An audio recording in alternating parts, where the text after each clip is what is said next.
छत्रपती संभाजी महाराज चौकाजवळ नालाच्या प्रवाहात रिक्षा चालक वाहून गेलाय। मध्यरात्री नाल्यावरच्या पुलावर प्रचंड पाणी वाहत असताना या रिक्षा चालकाने पुलावरून गाडी नेण्याचा प्रयत्न केला, मात्र याच वेळी या रिक्षासह हा व्यक्ती पाण्याच्या प्रवाहात वाहून गेलाय। सतीश सुनील शिंदे असं या वाहून गेलेल्या व्यक्तीचं नाव आहे।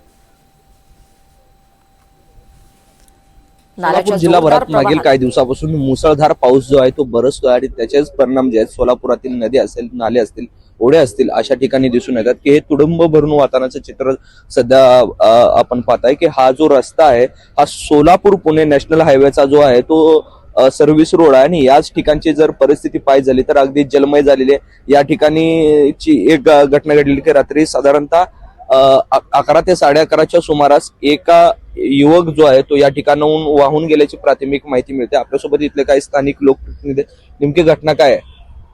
रात्री पहाटे 3 वाजता मला फोन आला। जो वाहून गेलेला असं म्हणतात त्यांच्या भावाचा फोन आल्यानंतर मी सकाळच्या वेळेला म्हणजे पहाटेच्या वेळेला या ठिकाणी उपस्थित झालो। संपूर्ण माहिती घेतली तर माहिती आम्हाला असं मिळाली की ही रिक्षा यातनं काढण्यात आली। तो रिक्षा चालक आहे तो सतीश सुनील शिंदे, तो अद्याप या ठिकाणी भेटत नाही कुठं। आम्ही अन्य ठिकाणी सुद्धा बरेच त्याचे सहकारी मित्र रात्रभर पूर्ण 2-3 किलोमीटर परिसरामध्ये ही जो नाला वाहत जातो या ठिकाणी संपूर्ण फिरून आले त्यांनी, पण कुठेही या ठिकाणी माहिती असं मिळत नाही। परंतु जी सीसीटीव्ही कॅमेरे ज्यांचं दुकान आहे ते त्या दुकानदाराला सुद्धा आम्ही या ठिकाणी बोलवलेलं आहे।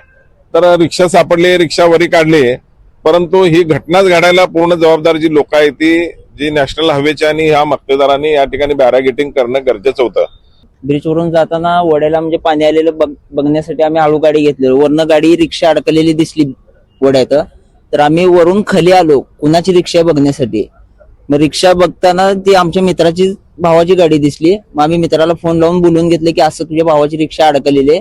मग आम्ही सर्व मित्र म्हणजे बाकीची रिक्षावाली जे आमचे मित्र होते ते आम्ही सगळं प्रयत्न करून बघण्याचा प्रयत्न केलो त्याच्यात रिक्षामध्ये आहे का तो नव्हता रिक्षामध्ये।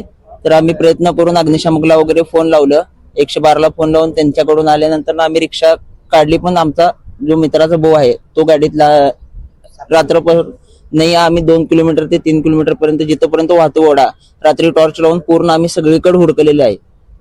समजेल की काय असा देखील प्रश्न उपस्थित होतो, कारण मागील काही दिवसापासून सोलापुरात जो आहे तो मुसळधार पाऊस बरसतोय। अनेक ठिकाणचे ओढे नाले जे आहेत ते तुडुंब भरून वाहतात। या सर्व बाबी असताना सोलापुरातील आपत्ती व्यवस्थापन विभागाने याकडे गांभीर्याने कसं लक्ष दिलं नाही हा देखील प्रश्न एनडीटीव्ही मराठीला पडतोय।